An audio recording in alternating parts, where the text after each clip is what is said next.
నమస్కారం. శ్రీ చదివే గమనమే గమ్యం నవలను విని ఆనందిద్దాం. అదంతా చూసి రావాలని శారదకు ఉంది. పార్టీ అనుమతి కోసం ఎదురు చూస్తోంది. ఓ వారం రోజుల ఎదురుచూపు తర్వాత పార్టీ శారద ఆ ప్రాంత కమ్యూనిస్టులను కలుసుకునేందుకు అంగీకరించడం లేదనే అనంగీకార పత్రం అందుకుంది. అన్ని ప్రాంతాలలో పోలీసుల నిఘా చాలా ఎక్కువగా ఉంది. ఇప్పుడు శారద వెళ్తే సమావేశాలు ఏర్పాటు చెయ్యగలరనే నమ్మకం లేదు అని రాశారు. శారద ఉత్సాహం సగం చల్లారిపోయింది.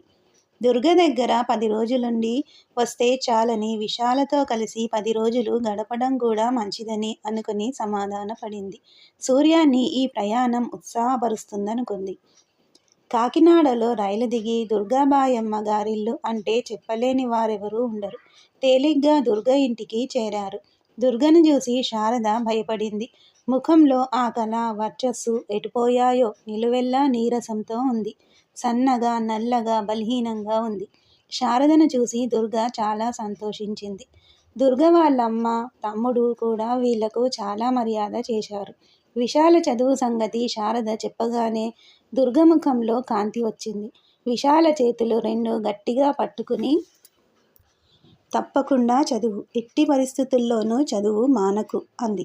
ఈ సంవత్సరమన్నా సీటు వస్తే అని నిరుత్సాహంగా అంటున్న విశాల నోరు మూసి, ఎందుకు రాదు? తప్పకుండా వస్తుంది. నేను ముత్తులక్ష్మిరెడ్డికి ఉత్తరం రాసిస్తాను. ఇక నీకు సీటు ఇప్పించడం ఆవిడ బాధ్యత. అవసరమైతే ప్రకాశం గారికి, కాశీనాథుని గారికి కూడా ఉత్తరాలు రాసిస్తాను. వాళ్ళు సాయం చేస్తారు. నీకు సీటు తప్పకుండా వస్తుంది. అవును అంది శారద. విశాల, ముత్తులక్ష్మిరెడ్డి నీకు తప్పకుండా సాయం చేస్తుంది. మీ కులం వాళ్ళు ఆ వృత్తి వదలాలని ఆమె చాలా కృషి చేస్తోంది అంది దుర్గ. విశాలకు కొత్త ఆశ కలిగింది. ఆ సాయంత్రం దుర్గని వీణ వాయించమని అడిగింది శారద. దుర్గ వీణ వాయిస్తుంటే, శారద పాడుతుంటే త్యాగరాజ కృతులకు విశాల అభినయం చేసింది. చాలా రోజుల తర్వాత దుర్గ ఉత్సాహంగా ఉందని తల్లి సంతోషించింది. ఈ వీణ నన్ను జైల్లో కాపాడింది. నాకు పిచ్చెక్కకుండా చేసింది. సంగీతానికున్న శక్తి మరింకా దేనికి లేదు అంది దుర్గ. జైల్లోకి వీణ తీసుకెళ్లారా? అంది విశాల ఆశ్చర్యంగా. తీసుకెళ్లలేదు. జైల్లో ఒంటరితనం, భయంకరమైన వాతావరణం భరించలేకపోయా. పిచ్చెక్కుతుందేమో అనిపించింది. ఆ పరిస్థితిలో జైలు సూపరింటెండెంట్ని ఒక వీణ ఇప్పించమని అడిగా. నన్ను చూసి జాలిపడ్డాడేమో, తెప్పించి ఇచ్చాడు. వీణ వాయిస్తుంటే మళ్ళీ మనిషినయ్యాను నెమ్మదిగా. అబ్బా, ఆ రోజులు, ఆ మనుషులు! అదంతా మర్చిపోవాలమ్మా. ఆ జ్ఞాపకాలు నీ ఆరోగ్యానికి మంచివి కావు. అమ్మా శారద, మీ ముగ్గురూ కలిసి ఇంకో కీర్తన పాడండి. దుర్గ వీణ వాయిస్తూ పాడుతుంది అంది అమ్మ. ముగ్గురు ఏం పాడుదామంటే ఏం పాడదామనుకున్నారు. ముగ్గురికి వచ్చిన కీర్తన సంగీత జ్ఞానము, భక్తి విన హాయిగా గొంతెత్తి పాడుతుంటే, ముగ్గురి గొంతుల మధ్య నుంచి వీణ మధురంగా పలుకుతుంటే వాతావరణమంతా ఆనందమయమైంది. దుర్గ అప్పటికే బెనారస్ మెట్రిక్ పరీక్ష ఇవ్వాలని నిర్ణయించుకుంది. నాస్తిక భావాలు ప్రచారం చేస్తూ కాకినాడ కాలేజీలో ఉద్యోగం చేస్తున్న గోరా గారింటికి వెళ్ళి ట్యూషన్ చెప్పించుకుంటోంది. శారద తనున్న 4 రోజులు దుర్గకు సైన్సు పాఠాలు చెప్పింది. విశాల ఇంగ్లీషు గ్రామరు చెప్పింది. ముగ్గురూ కలిసి సూర్యాన్ని తీసుకుని గోరా గారింటికి వెళ్ళారు. ఆ ఇంటి వాతావరణం విశాలను ఆశ్చర్యపరిచింది.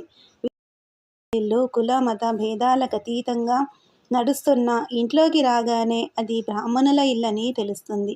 సుబ్బమ్మ గారి దేవతల విగ్రహాలు, పటాలు ఇంట్లో అలంకరణగా పెడుతుంది. పెద్ద ఇల్లు.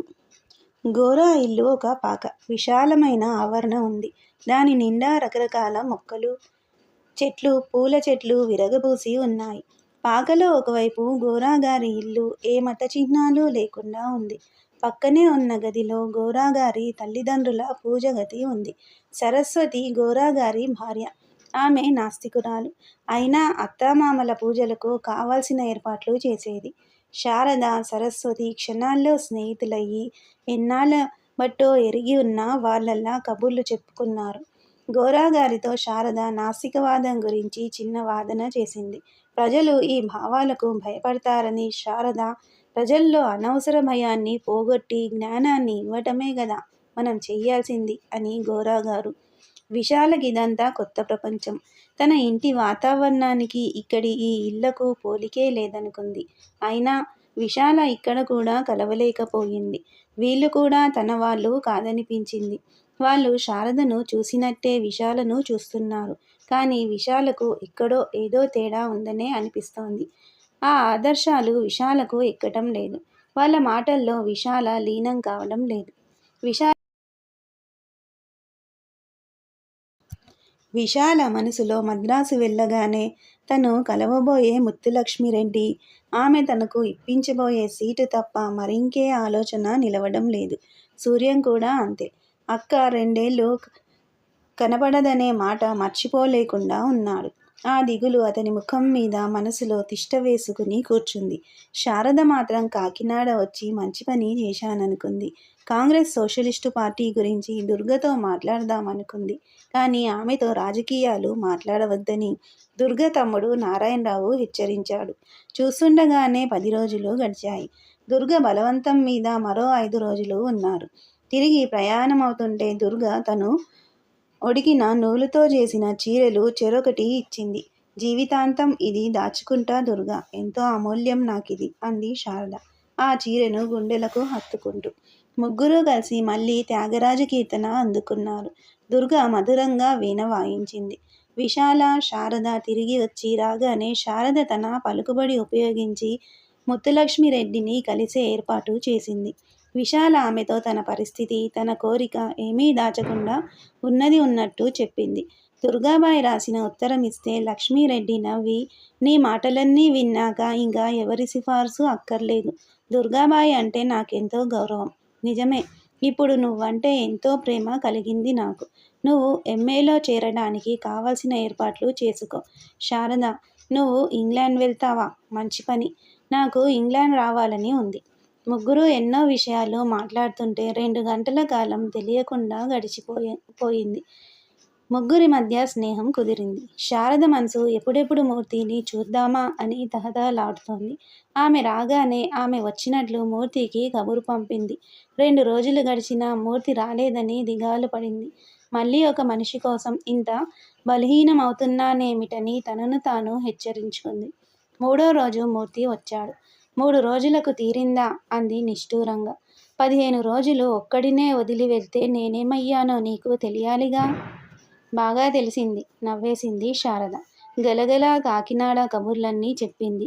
గోరాగారి గురించి, వాళ్ళింటి గురించి చెప్తూ, ఆయన వృక్షశాస్త్రంలో భలే పరిశోధన చేస్తున్నారు తెలుసా. ఒక వింత సంగతి చెప్తా విను. బొప్పాయి చెట్లలో ఆడ చెట్లు, మగ చెట్లు ఉంటాయి తెలుసుగా. బొప్పాయి చెట్లలో ఏంటి, సృష్టిలో ప్రతి ప్రాణిలో ఉంటాయి ఆడ మగ, లేకపోతే సృష్టి సాగేదెట్లా? అబ్బా, నీకు ఆ లా తెలుసు గాని వృక్షశాస్త్రం తెలియదు. బొప్పాయి చెట్లలో కొన్ని చెట్లకి ఆడ మగ పూలు పూస్తాయి. మగ పూలు రాలి ఆడపూలు కాయలవుతాయి. కొన్ని చెట్లు మగ చెట్లుగానే ఉంటాయి. మగ పూలే పూస్తాయి. అవి రాలిపోతాయి. కాయలు కాయవు. కొన్ని ఆడ చెట్లుగా ఉంటాయి. ఆ చెట్టు పూలన్నీ కాయలు కాస్తాయి. గోరాగారు మగ చెట్టుని కూడా ఆడ చెట్టుగా మార్చాలని పరిశోధన చేస్తున్నారు. మూర్తి తల పట్టుకొని, మగవాళ్ళని ఆడవాళ్ళుగా మార్చనంత వరకు ఎవరేం చేసుకున్నా నాకు అభ్యంతరం లేదు అన్నాడు. ఆడవాళ్లను మగవాళ్ళుగా మారిస్తే? అది నువ్వు చెప్పాలి. నాకు నేను మగవాడిగా ఉంటే చాలు, మారాలని లేదు. నాకేమనిపిస్తుందో చెప్పనా? ముద్దుగా అడిగింది శారద. చెప్పు అన్నాడు ఆమెను రెప్పవాల్చకుండా చూస్తూ. బొప్పాయి చెట్లలో కొన్ని చెట్లలాగా ప్రతి మనిషిలో ఆడ మగ ఇద్దరూ ఉండాలి. ఆడవాళ్ళు మగవాళ్ళు అని వేరుగా ఉండనవసరం లేదు. 2 లక్షణాలు ఉన్న మనుషులుండాలి. అప్పుడు ఈ తేడాలుండవు. ఎన్నో సమస్యలు పోతాయి.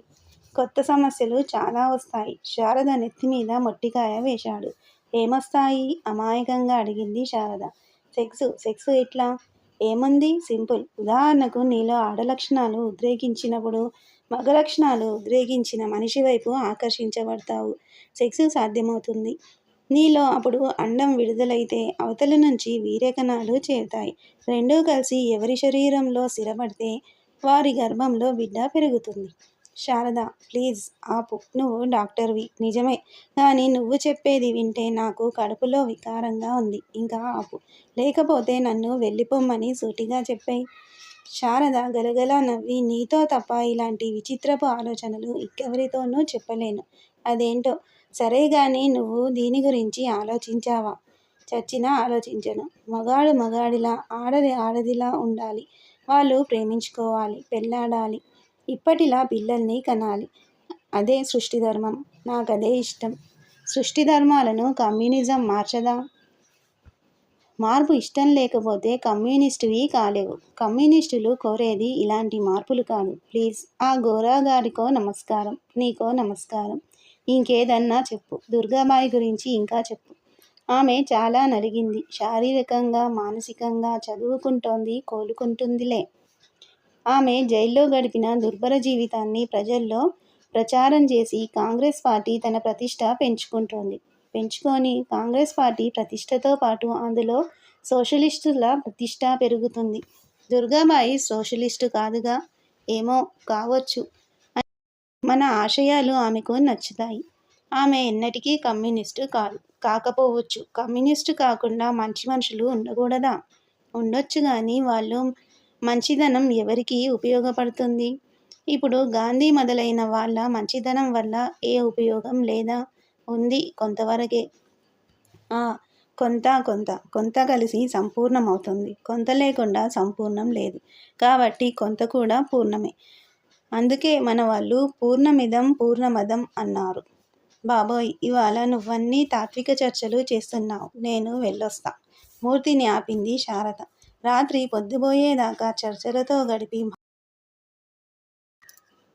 భారంగా విడిపోయారిద్దరు.